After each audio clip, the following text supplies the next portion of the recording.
The Economist.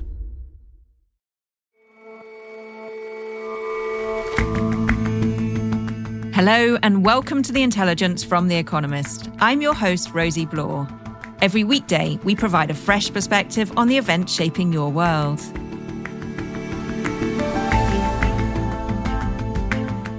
As part of our ongoing series about the swing states that could decide America's election, today we're going to Nevada, where abortion is a key issue. And Yoshioka Masamitsu was one of the airmen who bombed Pearl Harbor. To the end of his days, he felt shame at his actions and respect for those who died. Our obituaries editor remembers his life.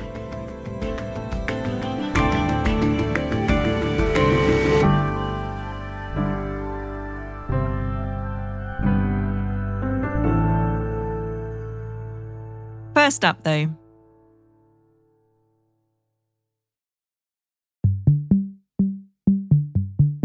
Keir Starmer, Britain's Prime Minister, was once asked if he was too dull to lead the country. Are you too boring to be the next Prime Minister? Well, let me take that one. The only thing that's boring is opposition. That's what's boring. If he was elected, Starmer said, he'd get the boring stuff done right. Britain needs stability, not more chaos. He traded on his record as an experienced public sector administrator, promising to bring order to the state. But as Labour reaches 100 days in office, things have become rather disorderly. Surprisingly interesting, yet for the wrong reasons. It's fair to say that the honeymoon period is pretty definitively over for the Labour Party. Matthew Holhouse is our Britain political correspondent. So Keir Starmer's personal ratings have fallen at pretty striking speed. Now, they didn't have an easy start. Within a couple of weeks of Keir Starmer becoming Prime Minister, there was an outbreak of anti-immigration riots throughout the UK, which they had to respond to. In between setting out the beginnings of their legislative agenda, there have been some pretty big political missteps and some rather striking management headaches in Downing Street. And there is this persistent complaint amongst Labour MPs that the political operation, the political messaging, his capacity to carve out the space that he wants for his project has been a little bit underwhelming. So talk us through some of those moments that have stood out, the souring of the honeymoon. One was around gifts. So Keir Starmer accepted hospitality for football matches and Taylor Swift gigs and donations of clothing for him and his wife. All of which became a symbol for critics that this regime was not that much different to the old regime. And that was particularly damaging for two reasons. One, because he had come to power promising a new kind of government which would sweep all this stuff away.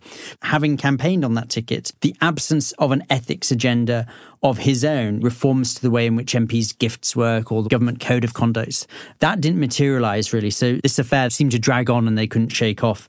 The second symptom of that slight sense of unreadiness for government has been a pretty bitter feud between some of Sir Keir Starmer's Downing Street aides and his chief of staff, Sue Gray, who at the weekend stepped down by mutual agreement, which really less than 100 days in is not the ideal start for a new administration.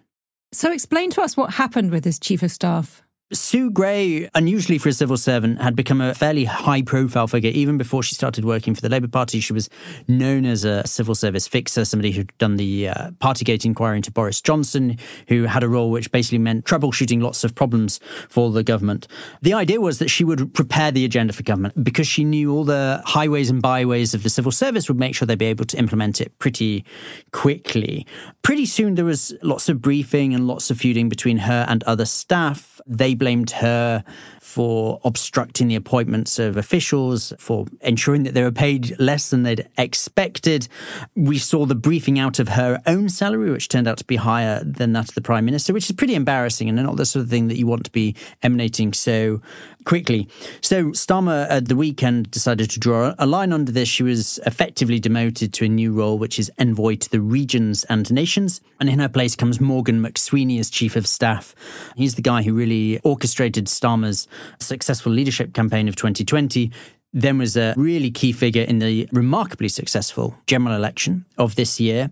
The reason this is a problem for Starmer, apart from the obvious fact that losing your chief of staff 100 days in is not ideal, is that he campaigned effectively as an administrator. He was a guy who'd run failing public services. He's a guy who knew how to make bureaucracies work. He knew how to make the basic stuff happen. And he said, that's my pitch to you. I'm going to just make the government be the government again. You don't have to worry about all this chaos on Westminster. And yet for this drama to happen so early into his premiership puts a little bit of a question mark under that claim. So really the pressure is on him to prove that this is just an aberration and that he can really make the government function properly again. You say he campaigned on being an administrator. He also famously campaigned on change. He was going to change things. How's he done on the policy agenda? To give full credit to the government, they have got quite a broad first King's speech. We're starting to see that roll out. So they've done things like they've renationalised railways. Now we can have a big debate about whether that's the right policy, but that's what they've got. They have sent some pretty serious signals of intent on reforming the planning system. They want to see much, much more investment in things like battery factories and green energy.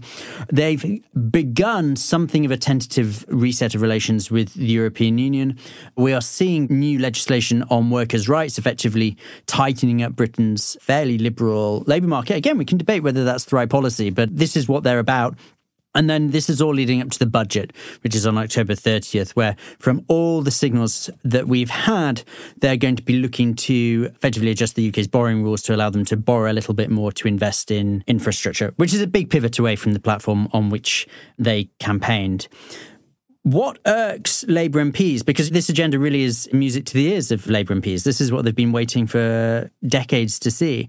What irks them is the slight lack of politics in all this, which sounds a slightly strange thing to say about a government. But what they're starting to notice is that there is a slight disinclination from Downing Street to really mount and prosecute big political arguments. So often when they do things, they're often done on fairly technical grounds. And what do you mean by that? So to take one example, Starmer has indicated that there will be a free vote on assisted dying, which would be a huge change in the law in the UK, a big social shift. But he says, well, I made a promise to Esther Ransom before the election. She's a British television presenter who's now a campaigner for assisted dying. And so I'm just making good on the promise. He's not really willing to go out there and say, look, I think this is the right thing to do on first principles. Similarly, early on, as part of their, what they called the inheritance, they had this difficult fiscal inheritance. They announced that they would be means testing winter fuel payment, which is a benefit paid to pensioners in the UK. Now, there's lots of big principled arguments you can make to do that if that's what you want to do as a government. You could make arguments about intergenerational justice or about reform of the welfare system. But instead, they reverted to a much less ambitious argument, saying, well, we were worried about a run on the pound. And this is slightly irritating Labour MPs who want to see their government making arguments for doing stuff on first principles, on Labour principles, as they would put it, rather than making continual appeals to authority, saying, well, the bond market's made us do it, the Treasury officials told us to do it, the government lawyers made us do it. So, Matthew, are the questions about Starmer's capacity as an administrator going to affect his abilities to actually make policy? It's very important they get this right, because at the same time as having quite big ambitions for turning around the state of public services, they know that they're inheriting a wire horse system that really is creaking pretty badly.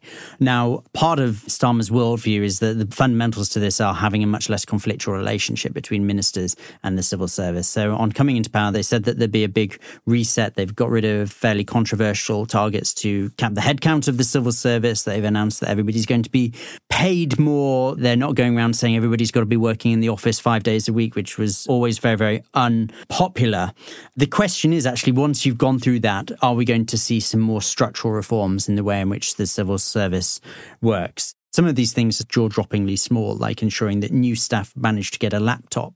All of which you would think would be pretty achievable for someone like Starmer, who campaigned effectively on being a successful technocrat.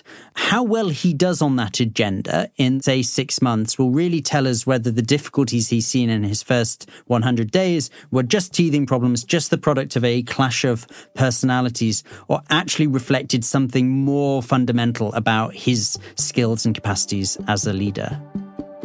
Matthew, thank you so much for talking to me. Thank you.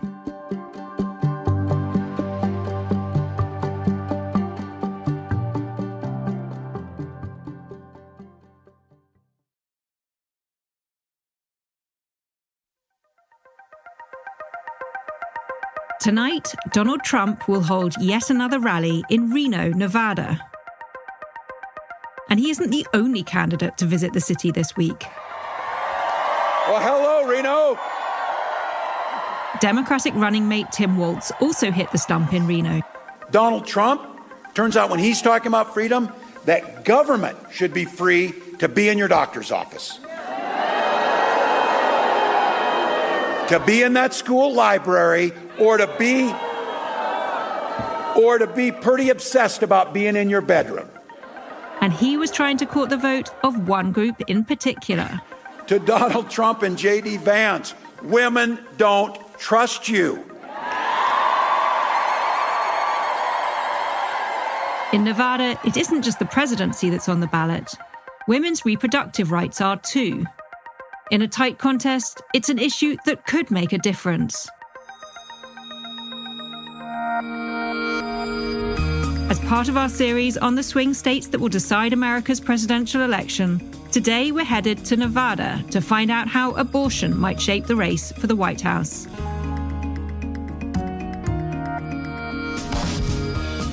Nevada is the only swing state that has consistently voted Democrat since 2008. Sasha Nauta is our US Social Affairs editor.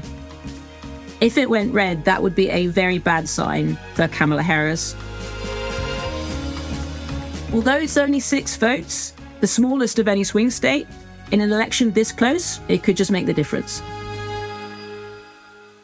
And who in Nevada or where in Nevada decides which way it goes? Vegas is the short answer. I mean, Nevada has plenty of rural counties that will all go red, but they're all very small. The vast majority of people live in and around Las Vegas, and that will most likely decide the election. And that is where the Democratic machine is focusing. Nevada has a unusually large independent block of voters. There's a question of who will win them. It's had quite an organized Democratic machine run under Senator Harry Reid in the past. He was particularly good at mobilizing the unions, including those that represent the service sector workers. Vegas, in particular, has got a very large hospitality sector. Meanwhile, the Trump machine is also focusing on hospitality workers. And for those hotel workers and people that get tips, you're going to be very happy, because when I get to office, we are going to not charge taxes on tips, people making tips. And although Democrats still have a slight lead in the polls, it's not a given that they will win, so it will definitely be a race to watch. And what sorts of issues are the Democrats emphasizing then? Well, the issues that both parties are really emphasizing are the economy, housing, and immigration. Those are the big subjects on voters' mind. The issue that Democrats are also very much emphasizing and Republicans are very much not emphasizing is abortion. And that's because partly, of course, that is a national issue that plays well for the Democrats, but also because Nevada is one of 10 states that will literally have a vote on abortion on the ballot in November. And so Dems are hoping that having that issue on the ballot will bring some voters to the polls and perhaps otherwise would have stayed at home. And is that likely to work for them? It could. These referendums have been happening since the Supreme Court decided to overturn Roe versus Wade in 2022, which removed a federal protection for abortion access. The 6 referendums that have been held so far certainly suggest that it can mobilize voters, women in particular, to register. In some states, particularly in banned states, it seems more likely that it could mobilize voters who want to change the law in that state. I think for Nevada, it's a slightly trickier one because unlike, say, Missouri or Florida, where abortion will also be on the ballot, Nevada actually has a 24-week abortion limit, which is very liberal by standards of other states. What this referendum will be about is strengthening those rights by enshrining in the state constitution that you really can't take this right away. But I'm not as convinced that it will mobilize voters in the same way that it would in, say, Florida. Okay, so what's going on in Florida? And are there other places where the issue of abortion is having a real impact? Florida has provided abortions not just for Floridian women, but also for other women in the South that live in banned states. So I think that is a particular state where you could expect the issue to mobilize women. Arizona, which is obviously a swing state, currently has a 15-week abortion ban. If the referendum passes, this would be brought to a 24-week abortion ban. So that's a very tangible change. In terms of affecting other races, Montana will be one to watch. Donald Trump will win the state, but John Tester, the Democratic senator, is in a very tight race. And again, abortion could just help him hold on to his seat. Our colleague Aaron Braun went to a Tester rally in Bozeman, Montana, where Alexis McGill Johnson, who's the president of the Planned Parenthood Action Fund, spoke at one of his campaign events. We trust women. Yeah! We are here because John Tester trusts women. Yeah! We are here because... Before Joe Biden was replaced by Kamala Harris on the ticket, there was a particular hope that young voters, particularly young female voters who really weren't inspired at all by Joe Biden, would be mobilized by abortion. Kamala Harris seems to be more liked by that group, so it'll be hard to pick apart how much of the bump will come from her versus the abortion issue, but the two go quite nicely hand in hand. Of course, it's not just women who care about abortion. Most Americans care about abortion. It's just a more deciding issue for female voters than for male voters. So, Sasha, you're saying it's hard to distinguish between the bump that Kamala Harris herself might be giving the Democrat vote and the issues such as abortion that she's highlighting. Tell me how she's actually going down as a female candidate, how that's affecting the vote. I think Harris is doing a very clever thing, actually, in how she is framing abortion. She doesn't talk that much about abortion. She talks more about the freedom to make your own healthcare decisions. Those are things that men and women can get on board with on the whole. She doesn't make much at all of her historical candidacy, which Hillary Clinton did lots of. Harris seems to have learned the lesson that can turn off male voters. It can actually also turn off older female voters, by the way. So she seems to be doing this very clever thing of not hiding her femininity, not hiding the fact that she's a woman, but she is also trying her very best to not alienate men. At the same time, you've got Donald Trump rather belatedly trying to undo some of the damage that he has done with the female vote. And he'll be speaking in Reno, in Nevada, and his campaign was very keen to emphasize in advertising that one of his main policies there to remove the tax on tips for hospitality workers would particularly benefit women. It's shoehorned, but it's understandable given the context of the race that he too is, of course, keen to ensure that he gets as much of the female vote as possible. Fascinating stuff. Sasha, thanks so much for talking to me. Thanks, Rosie. And you can hear much more about the race for the White House in Checks and Balance, our US politics podcast. Last week, John Prideaux and his team discussed Pennsylvania, which could be the deciding state in this election. Today's show is on the policies that divide Americans.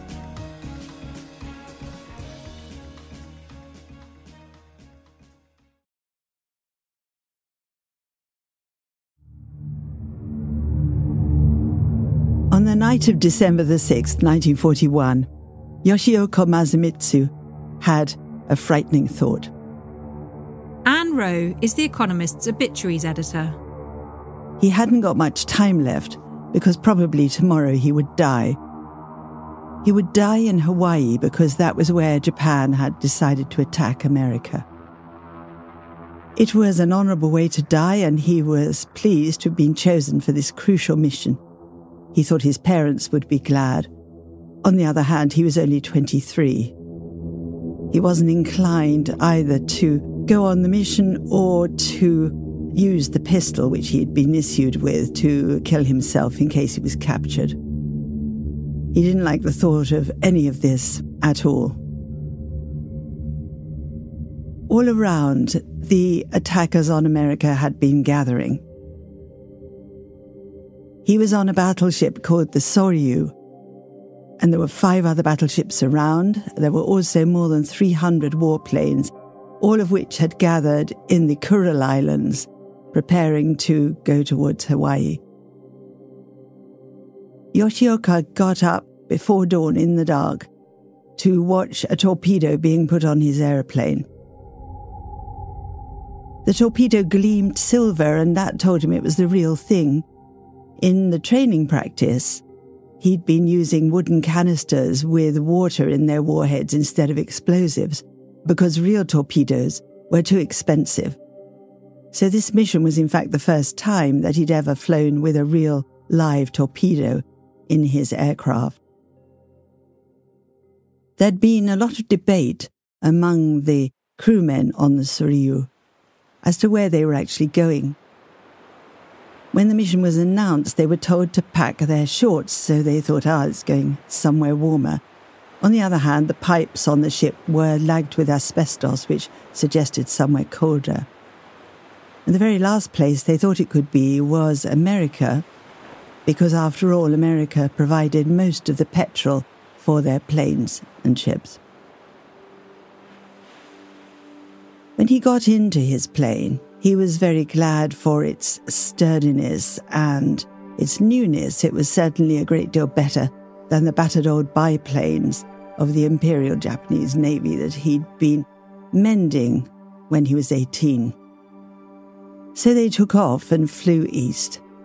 The dawn was just breaking, they were flying into the sun, and gradually they approached as the sun got higher and was dazzling them through the glass.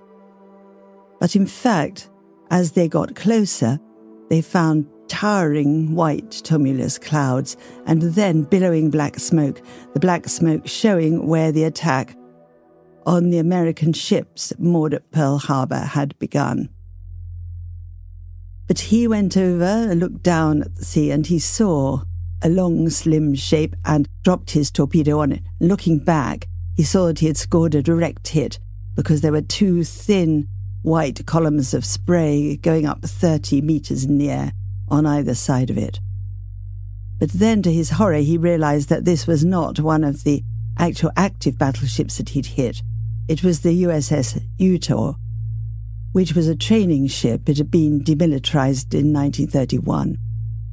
There were a lot of men on board taking part in simple training, but it had no armaments, and he noticed as he flew on that the gun turrets had no barrels. It couldn't have defended itself against him. So though he'd been elated for that moment when he'd dropped the torpedo, he now felt awful.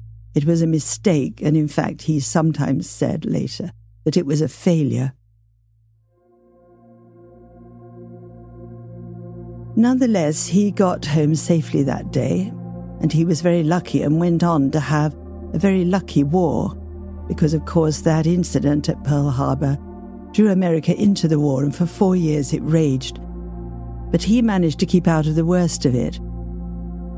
He lived to this great age still lucid and mobile and dapper, and with very clear memories of the raid. But he didn't talk about them until he was getting into his hundreds and felt, as many veterans do, that he had really better communicate this to someone. And then he also expressed how sorry he was for all the people who had died in the incident, not just for his comrades in arms, but also for the 58 men who had died on the Utah. He was sometimes asked, would you go to Pearl Harbor? And he thought probably not, because he wouldn't know what to say. But if he did get there, he would like to visit the graves of those crewmen on the Utah and pay his respects. Instead, he stayed in Japan, and he would go to the Yasukuni shrine where the war heroes were remembered. And when he said his prayers there for the dead, added another, that he fervently hoped there would not be any more wars. Anne Rowe on Yoshioka Masamitsu, who has died, aged 106.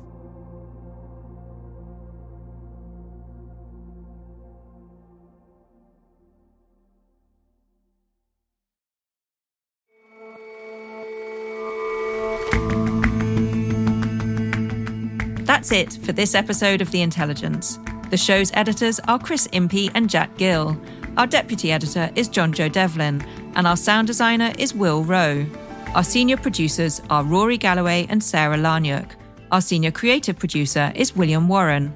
Our producers are Maggie Kadifa and Benji Guy. And our assistant producer is Henrietta McFarlane, with extra production help this week from Peter Granitz, Emily Elias and Jonathan Day. We'll all see you back here for the Weekend Intelligence tomorrow.